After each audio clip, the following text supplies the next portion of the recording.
Bienvenidos a Lo que el algoritmo no ve. Este no es un programa sobre lo viral, es un espacio para lo que todavía nos late. Acá no venimos a contar lo que pasó, sino a escuchar lo que aún nos atraviesa. Hoy empieza un nuevo episodio de Lo que el algoritmo no ve. Y nuestra invitada no necesita presentación, pero sí escucha. Laura Novominsky no cuenta historias, las enciende. Su voz tiene algo que ya no se fabrica: pausa, cuerpo y memoria. La escuché narrar como si tejiera con palabras y entendí algo. El futuro no depende de saber más, sino de recordar mejor. ¿Quién es Laura? ¿De qué están hechas sus palabras? ¿Y qué pasa cuando alguien vive para narrar en un mundo que ya no quiere escuchar? Lo compartimos juntos. Bueno, ¿cómo estás, Laura? Qué gusto estar en tu casa. Te agradezco que nos hayas permitido ingresar y te cuento que hoy lo importante es el lado B de Laura. Así que bueno, bienvenida a este programa. ¿Cómo estás? Muy bien y muchas gracias por haberme invitado. Pero hermoso, aparte estamos acá con mucho arte por todos lados, que era lo que me esperaba.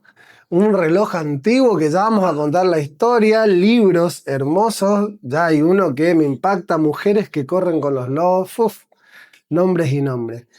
Pinturas también. Pinturas, sí, sí. Ese fue un regalo de casamiento Mira. que me hicieron Mira. el pintor, Ajá. un pintor muy conocido, y me encanta Frida Kahlo y Diego Rivera. Bueno, tengo por ahí fotos también. Mi hermano es fotógrafo y ha ido por todo el mundo y me manda fotos también. Me gusta el arte. Bien. Y lo comparto. Y se nota. Arrancamos. ¿Quién es Laura?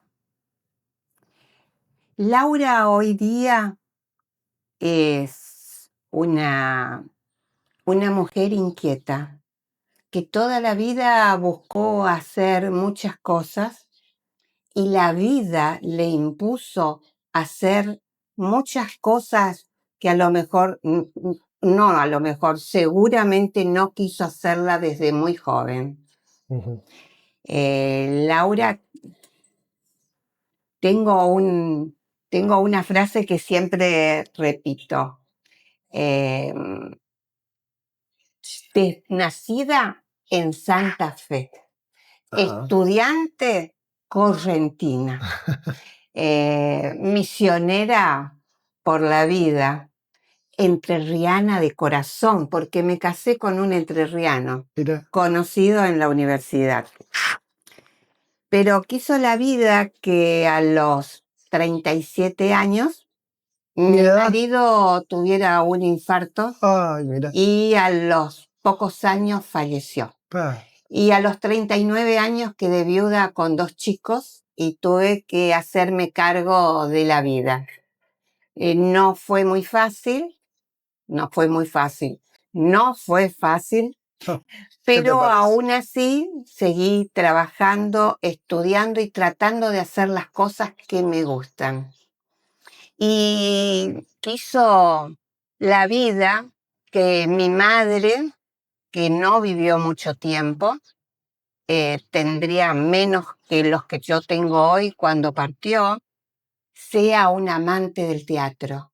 Y cuando era chiquita y vinimos acá a Posadas en el año 55, ella conoció a Maruja Ledesma, que seguramente tendrán noticias, participó en Amigos del Arte, y yo era la hija indicada para acompañarla a todos sus ensayos. Y desde ahí empecé a amar el teatro, empecé a amar los libros, empecé a amar las pinturas, la música, y pasó el tiempo. Los chicos ya tienen su familia, tengo a mis hermosos 4 nietos. Mi hija vive acá, mi hijo en Buenos Aires, y cuando llegó antes de la pandemia, mis hijos decidieron que no podía vivir más sola y me regalaron una gata. que vino con batea, con todo, así ¿sí? que vivimos las dos. ¿Tiene nombre? Por supuesto. Me prohibieron que le llamara Michi, así que le tuve que buscar un nombre y se llama Bastet. Bastet era una diosa egipcia con forma de gato que cuidaba el hogar y la salud. ¿Viste? De los espíritus malos. Así que se llama Bastet. Dormimos juntas.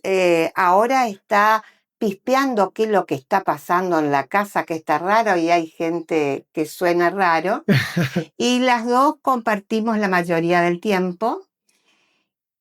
Y mi gran momento fue, más allá que hice teatro desde joven, participé en la murga de la estación en los comienzos, como 15 años, y cuando llegó la pandemia, que quedamos acá, la gata y yo, me metí en la computadora y empecé a hacer talleres de cuentos con gente de España, de Venezuela, de Argentina, de Chile, de todos lados. Bien. Ya vamos a ir entrando de a poquito a esta hermosa profesión que conocí. Yo les cuento que yo la conozco a esta señora en un lugar acá en la costanera de Posadas. Nosotros estamos en Posadas, Misiones, porque esto como sale por las redes no tenemos frontera. Contando un gol de Diego Maradona, que hizo acá en la cancha de Guaraní. En el programa anterior ya tuvimos al escritor del libro y ahora le tenemos a quien narró ese gol y me pareció impresionante esa emoción que transmiten con sus palabras que no cualquiera lo tiene. Pero antes de entrar a eso, a esa anécdota, quisiera saber, Laura, ¿quién sos cuando narrás o cuando contás? ¿Sos vos? ¿Es alguien más? ¿Es otra persona? ¿Viene algo? Yo creo que cada cuento me transforma en la protagonista de la historia. Y realmente me entrego con cuerpo y alma a ser la protagonista de la historia. Cambio totalmente, pero no puedo evitar que siempre mi mamá me esté acompañando. Qué lindo, siempre está ella ahí cerquita. Siempre está ella dando cerca. fuerza, ¿no? Es algo, eso es común, pues, creo que para todos, ¿no? Esa persona que uno ama está eternamente, ¿no? Es Yo aquello que creo vence que al porque tiempo. además aprendí de ella Claro. esto. Ella me contaba mucho cuando yo era chica, me leía mucho. Me costó mucho, pero conseguí un libro que se había perdido en tantas mudanzas que tuve, de los cuales ella me leía las poesías, me leía cuentos, y hoy estoy volviendo a contar muchos de esos cuentos que están ahí en ese gran libro. ¿Alguna vez tuviste vergüenza de narrar? Lastimosamente jamás, pero sí mi hija, por ejemplo, sí los que me acompañan, sí les da algo, le pasa algo que a mí la verdad no me pasa. ¿No te pasa? No, al contrario. Creo que cuando estoy contando y más cuando estoy frente a la gente, me pasaba cuando estudiaba también, ¿eh? Yo estudiaba mucho y después mis compañeras decían, ay, tengo miedo de pasar. Y yo la verdad que actuaba como si fuera una gran estudiante. ¿Y qué es narrar? En este caso es una forma de cuidarte, una forma de resistir, una forma de sacar algo que se encuentra atrapado. ¿Qué es narrar? Yo digo que para mí narrar es como meditar. Yo soy maestra de Reiki y aprendí mucho con el Reiki y aprendí lo que es meditar. Y meditar es estar en ese lugar donde no estoy en ningún lado, ni en todos, ni vivo el momento. Me voy. Y yo cuando narro me pasa eso. Me olvido de la vida, me olvido de lo que me rodea y solamente vivo lo que cuento. Vivís en el presente, te vas. Vivo en ese ahí. instante de lo que sucede en el cuento. Sí, sí. ¿Recordás la primera vez que alguien te vio con los ojos brillosos? Sí, sí, sí, sí, sí. Me acuerdo de los ojos, no de los ojos brillosos, de gente que lagrimeaba, que fue cuando conté el primer cuento que tiene que ver con el reloj. ¿Ah, sí? Sí, ¿Con este reloj? tiene que ver la historia con el reloj. Y tiene título, tiene nombre. Sí, sí, sí, sí, sí, se llama La Baba. Brevemente, ¿te animás a contarnos? Sí, sí, sí, por supuesto. Me encanta además.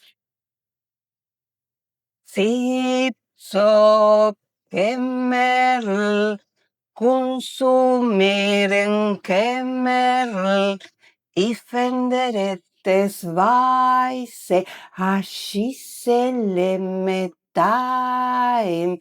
Mm. Esta canción me la cantaba la babá, mi bobe, mi abuela. Ella la cantaba en yiddish. Yo nunca supe yiddish. Nunca entendí lo que querían decir esas palabras. Pero siempre sentí cuando cantaba esta canción ella ese cariño que tenía hacia mí, ese amor que tenía, lo sentía a través de las palabras. La babá era un amor. Así como me cantaba esta canción y a todos sus nietos, también cocinaba con amor para nosotros comidas típicas. Y yo la abrazaba y sentía el olor a gefilte fish, a quijalas con moon, a esa comida que solo ella hacía. Pero yo un día le pregunté, babá, ¿por qué el Gigi, el abuelo, habla tan bien castellano y vos no? Y ella me decía que lo que pasaba era que ella extrañaba mucho a su familia, porque hacía mucho tiempo que la había dejado allá en Rusia. Y le escribía cartas una vez por semana y todas volvían con un cartelito que decía domicilio desconocido. 8 hermanos, padre panadero, que le encantaba tocar el violín. Su hermana, más seguida, 1 año de diferencia, Edith, ella la amaba y extrañaba a su mamá, a su familia, y me contaba una y otra vez la historia de su vida, el pueblo chiquito de Rusia, la escuela, lo feliz que eran todos. Hasta que en un momento dado ella decía que no entendía qué había pasado, pero no la dejaron ir más a la escuela por ser judía. Y estaban en su casa y después se puso peor la cosa, porque empezaron a venir los pogroms, que eran vecinos y soldados a caballo que venían y lo rompían todo. Una vez el padre escuchó que venían a lo lejos los caballos y los hizo meter a los 8 hijos y a su esposa en el horno de pan. Cada vez que me contaba esto la babá, lágrimas corrían por sus ojos y llegaron. Y él había preparado bebidas para embriagarlos y así que se vayan. Por supuesto, llegaron, lo golpearon, lo insultaron y le preguntaron por la familia. Y él dijo que la familia se había ido a visitar a otra familia. Y adentro, ella, la mayor, cuidaba que los más chiquitos no emitieran un sonido, apretados en el horno de pan. En un momento dado, alguien dijo, es rico el pan del judío, que prenda el horno. La babá me abrazaba cuando me contaba esa parte de la historia. Y las lágrimas corrían sobre mí y creía que era en el final, pero no. Algo pasó y se fueron. Pero ya los padres decidieron que con 14 años ya estaba en edad de casarse e irse y que se iban a ir yendo todos los hijos. Así que en poco tiempo le buscaron un marido, un muchacho de la edad y partieron a los Estados Unidos. pero le armaron un carro y pusieron el reloj, el samovar, vajilla, ropa, y ahí partieron hasta el puerto y viajaron a los Estados Unidos, donde lo esperaba una familia para que tuvieran casa, trabajo y armaran una vida nueva. Y después iban a ir viniendo los otros. Pero Estados Unidos cerró la inmigración por la peste y el barco descendió y llegaron a la Argentina sin idioma, sin nada. Y ya nació mi mamá y mi tía, y mi abuelo salía por las calles canturreando fuerte a ver si alguien reconocía el idioma. Y alguien reconoció el idioma y le regaló una valijita con cosas para vender. Y le dijo que en Santa Fe había mucha gente que hablaba ese idioma. Así que fueron a Santa Fe, pusieron una casa de compra, venta y empeño. Y ahí vivieron muchos años, escribiendo las cartas que volvían. Pero después de 40 años, juntaron plata para viajar a los Estados Unidos y conocer a la familia que los iba a recibir ni bien llegados. Hicieron lo que hacían muchos inmigrantes, poner en los diarios un cartelito diciendo su nombre, el pueblo donde habían nacido y si alguien había llegado de la familia. Nadie contestó.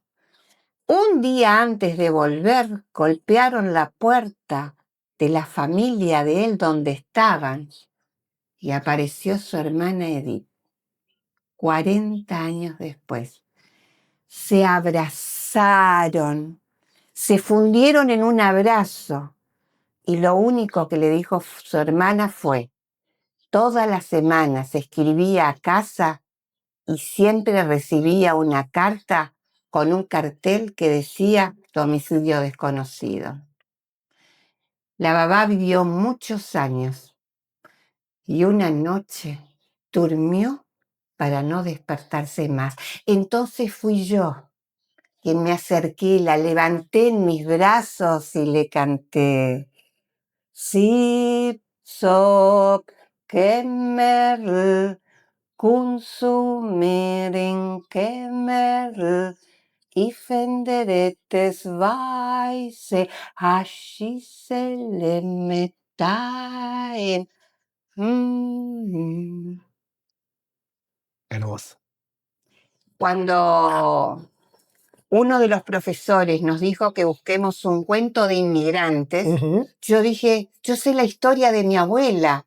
¿Puedo contar la historia de mi abuela? Y él me ayudó a darle una forma de cuento.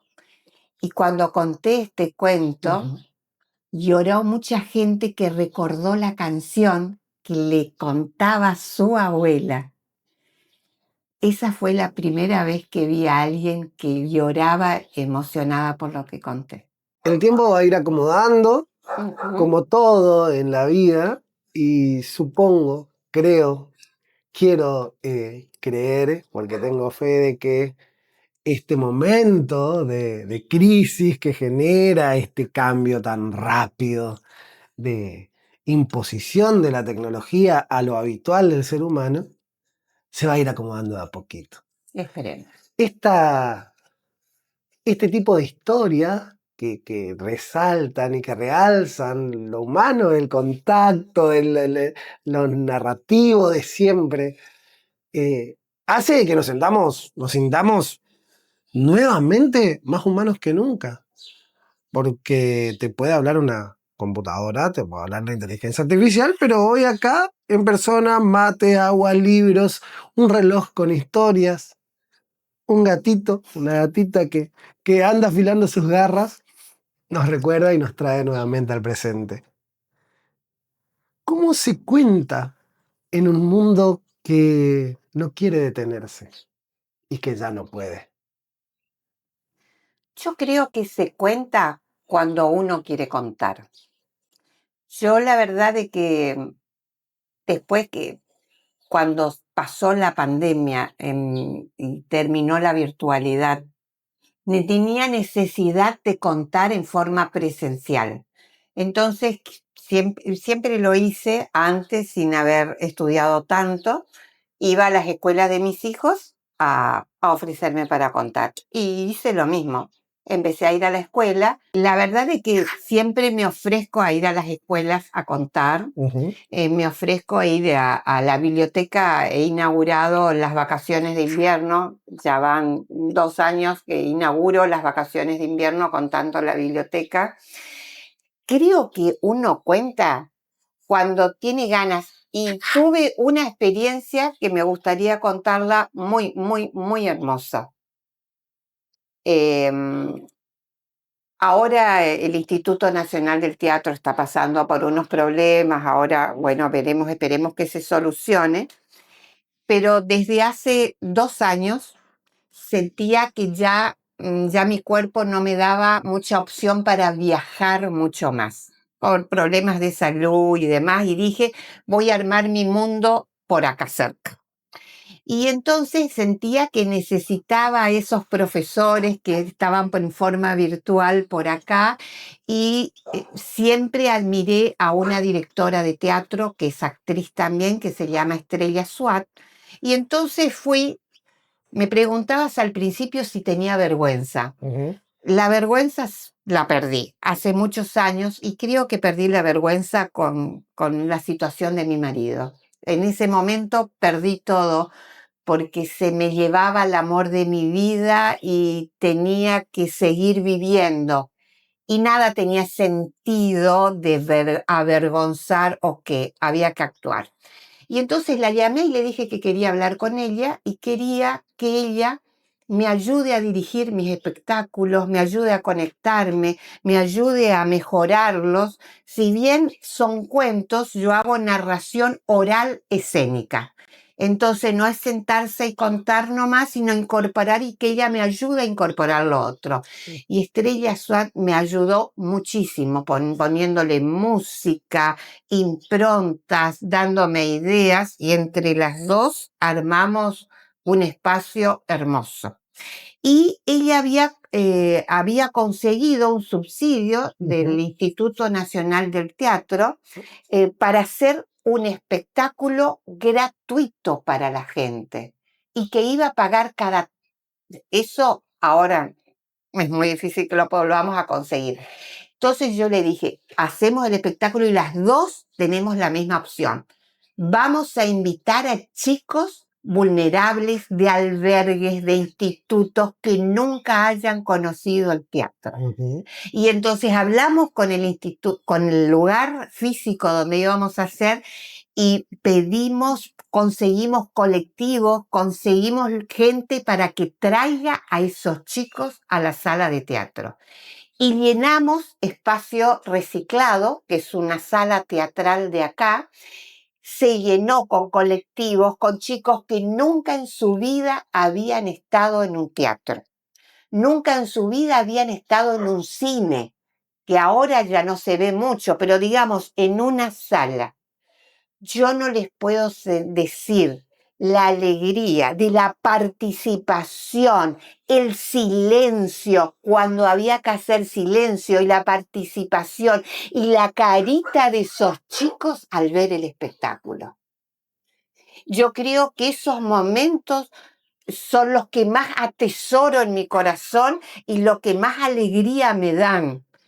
Quiero decirlo porque la verdad es que es maravilloso cuando se puede hacer eso. Y con Estrellas coincidimos en lo mismo, que no es fácil coincidir dos personas que vienen de mundos distintos. Ella viene del mundo del teatro, yo no sé bien de dónde vengo de la vida, del teatro, de los cuentos, y fue maravilloso.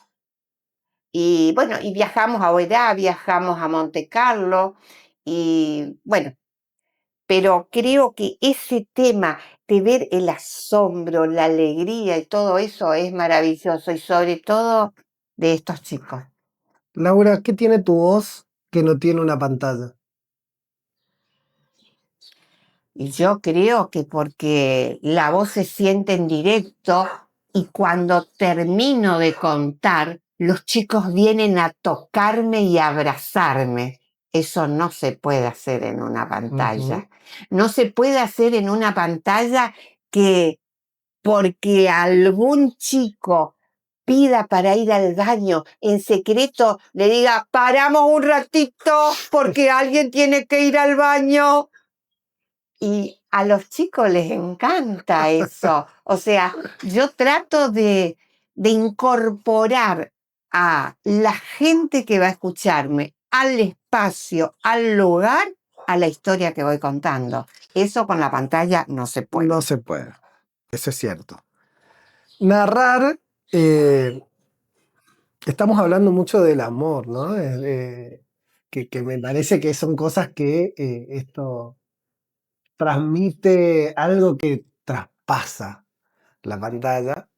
Y si bien comparto 100% con vos respecto a que este sentido que uno piensa que es el menos importante, porque uno siempre le da más importancia a la vista y se olvida del tacto, ¿no? Y pensar que los bebés chiquitos sin tacto se mueren y sin vista sobreviven. Es decir, que lo más importante termina siendo aquello que no le damos importancia. Hablamos del amor. Narrar hoy puede ser una resistencia amorosa.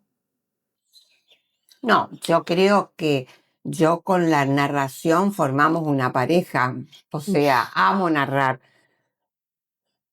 Aclaro, intenté tener otras parejas después de mi marido, enviudé muy joven.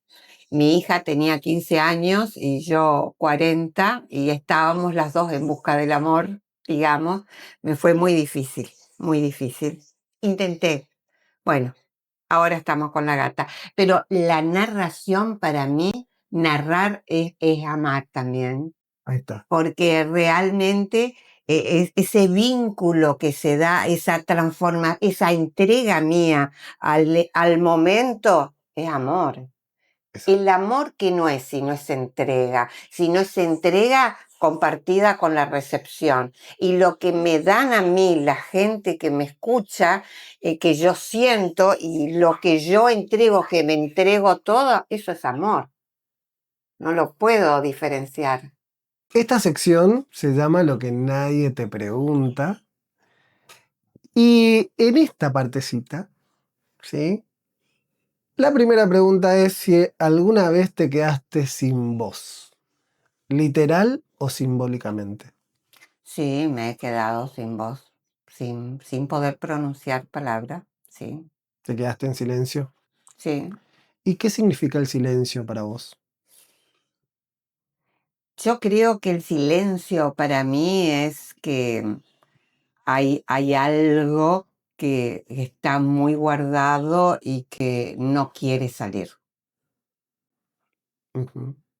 Algún recuerdo tal vez, alguna situación muy difícil, algo que no pueda salir. ¿Se asocia el silencio a una sensación negativa? No siempre, Ok. no siempre, no tiene por qué ser negativa. A lo mejor justamente quiero rescatar ese momento y no compartirlo con nadie. Es un momento mío. Un momento de meditación, un momento Sí, de yo presente. medité muchas veces, amo a Osho, hice muchas meditaciones de Osho. Y sí, he quedado en silencio mucho tiempo, riéndome 2 horas, hablando, haciendo las meditaciones de Osho, son muy particulares. ¿Qué te da miedo olvidar? ¿Qué me da miedo a olvidar? Debo aclarar que a esta altura de mi vida tengo muy mala memoria. Y a mí me dicen, ¿vos mala memoria? Si vos contás cuentos y no te olvidás de nada. Es cierto. Vos solo sabés que no me olvido de nada. Yo me olvido de muchísimas cosas. Yo del cuento, lo que no me olvido Ajá. es el esqueleto del cuento, La estructura. la estructura del cuento. Pero de ahí vos me vas a escuchar 2 veces contar el mismo cuento y voy a contar otro cuento distinto. Me quedo La tranquilo. estructura es igual. Claro. Pero después, porque jamás de los jamases, por si a alguien le gusta contar, le aviso que no hay que aprenderse un cuento de memoria. Tal cual. Una poesía no se aprende de memoria. Por eso no digo poesías, porque tengo muy mala memoria. Me olvido permanentemente de las cosas. Es más, ayer me pasó, fui a la verdulería a comprar cebolla, porque me faltaba. Compré morrón, compré acelga y no compré cebolla. Cuando volví a casa tuve que volver a comprar cebolla. Tengo muy mala memoria a esta altura de mi vida, pero cuando cuento me sumerjo en la historia y cuento lo que sucedió. ¿Y quién te dice si no es algo bueno? ¿Algo bueno o malo? ¿Quién te dice? ¿Qué sé yo? Hay cosas que no hace falta recordar. No hace falta contar, no hace falta contar. ¿Qué te emociona todavía como la primera vez? Creo que vivir me emociona como la primera vez. El hecho de pensar en esta entrevista que me iban a hacer. Ay, digo, una entrevista, pasé muchas entrevistas, una entrevista en casa sin que me digan de qué voy a hablar, cómo voy a hablar. Estaba emocionada con la entrevista. Me emociona cuando recibo ese abrazo inesperado, cuando la otra vez me llamó una vecina para decirme, ay, Laura, tuvimos un episodio acá que murió el portero hace poco tiempo y tuvimos problemas con la administración y bueno, ahora formo parte del consejo de administración del edificio. Y me decía, Laura, estoy tan feliz de haberte conocido, de que te hayas aparecido por mi vida. Eso me emociona. Hermoso, hermoso. Y bueno, esa experiencia de vida, de la emoción Pero creo que constante. cada amanecer, me encanta la mañana, soy leonina, soy dragón en los horóscopos, por si alguien cree. Soy del 29 de julio, acabo de cumplir 73 años y yo cuando me despierto emocionada por el día que voy a vivir. Y la verdad es que me encanta el amanecer, la mañana, lo hago y cada vez que va pasando el tiempo y va llegando la oscuridad es como que ya la energía va disminuyendo, va disminuyendo, va disminuyendo y necesito descansar para volver a un nuevo amanecer. Qué bárbaro, ¿no? Hay gente que le encanta la madrugada, el silencio de la noche, hay otra gente que le encanta la mañana, el ruido de los pajaritos, el fresquito, el solcito. La ¿no? mañana. ¿Qué cuento te gustaría que te cuenten a vos? ¿Qué cuento me gustaría que me cuenten a mí? Me gustaría que me cuenten ese cuento que la persona que me va a contar le apasione, para que me transmita su pasión. No hay un tema, algo en particular, es la forma como me lo va a contar, lo que me quiera contar la persona. Lo que salga del corazón para adelante, ¿no? Y si tu voz fuera un objeto, ¿cuál sería? Si mi voz fuera un objeto. ¿Qué objeto se te viene a la mente? Se me vienen a la vida muchos objetos. Uno. Vamos a decir el agua. Mira. Vamos a decir el agua. Se me ocurrieron dos. Ajá. El agua y el sol. Hermoso. Ajá. Porque yo no puedo estar sin el agua. El agua es lo que me va alimentando mi alma, mi corazón, me hace fluir las palabras. Y el sol es lo que me da calor, me da amor, me da lo que no me da el frío y el viento. No los elegiría nunca. Mi voz es agua y sol. Quisiera pedirte esto que no se pide en televisión, que nos cuentes un cuento que sea tuyo. Quiero contar, no creo que pase esta noche. Ok. Un cuento. No creo que pase esta noche, me dijo el médico de la terapia intensiva.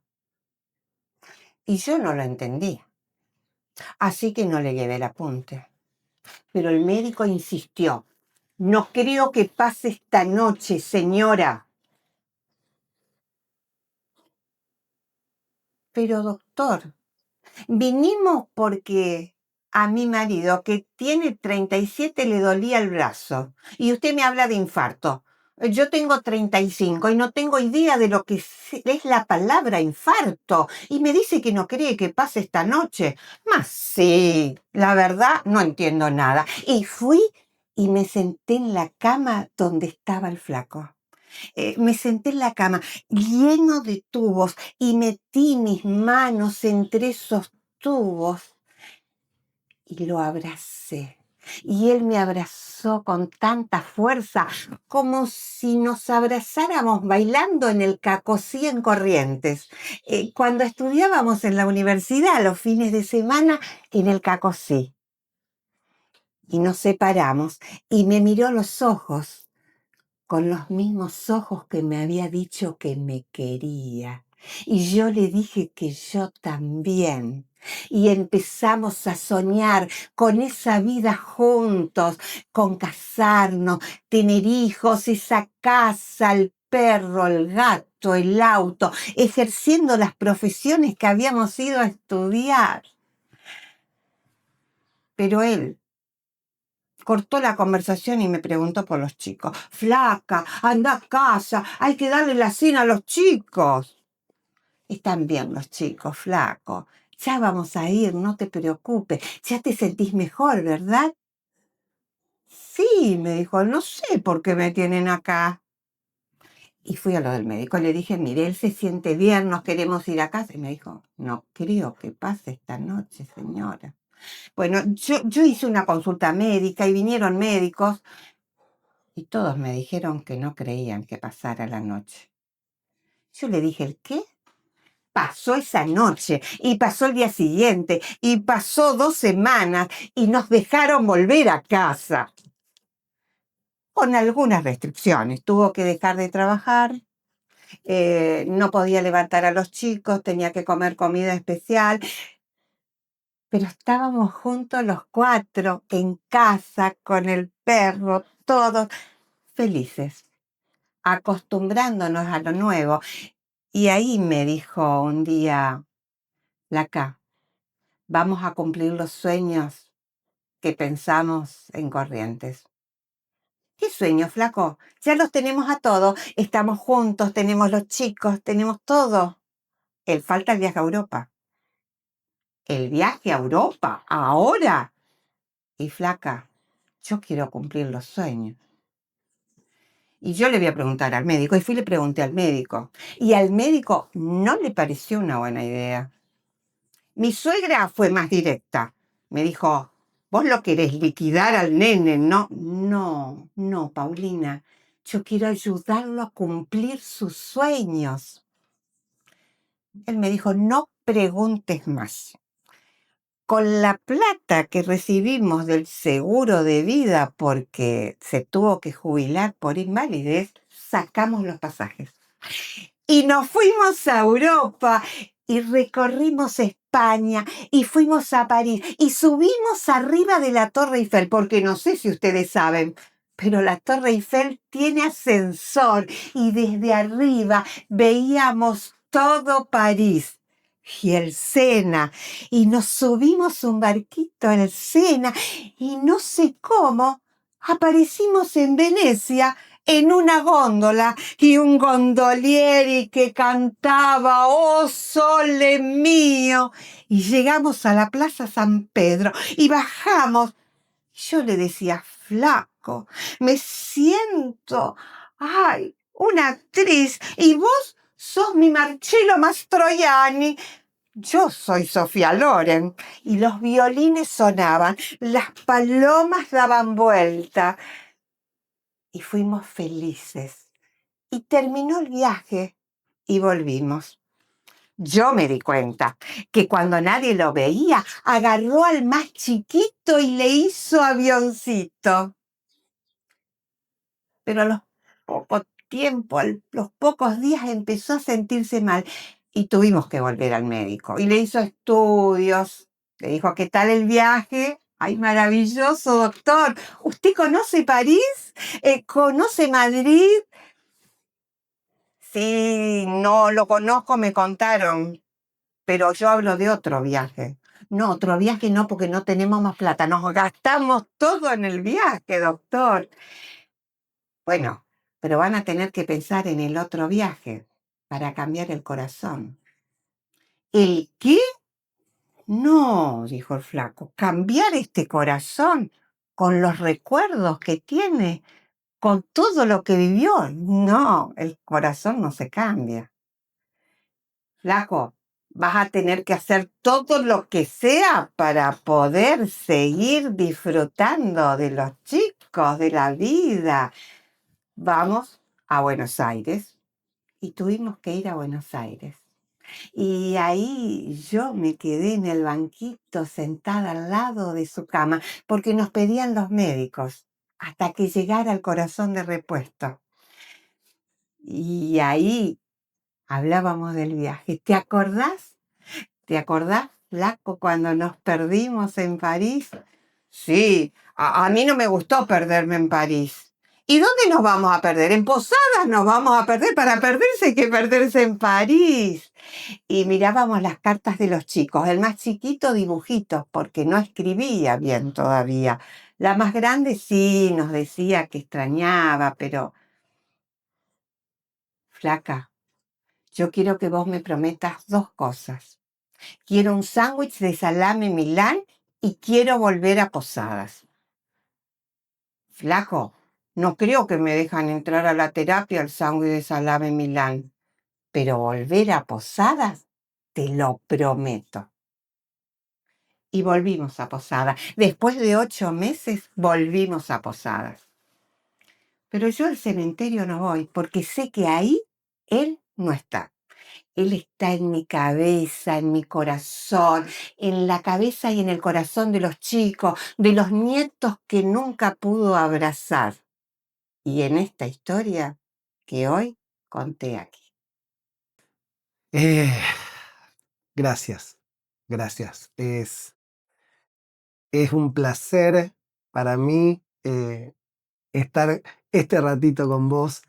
Te agradezco mucho nuevamente de que nos hayas abierto las puertas de tu casa y también de tu corazón, porque cada palabra tuya y cada mirada que compartimos, hay un movimiento energético terrible. ¿Cómo te sentiste? Me sentí muy bien, muy bien. Me encanta, vuelvo a estar con el flaco, vuelvo a estar con mi abuela, con mi madre, con todos. ¿Quieres decirle algo a esa persona que el algoritmo no ve? Y quiero decir a todos, tengo muchos compañeros que han partido, que he querido mucho también. Estoy en una edad donde todos se van, que estoy con todos. Me toca estar acá ahora y seguramente prontamente en algún momento estaré con ustedes.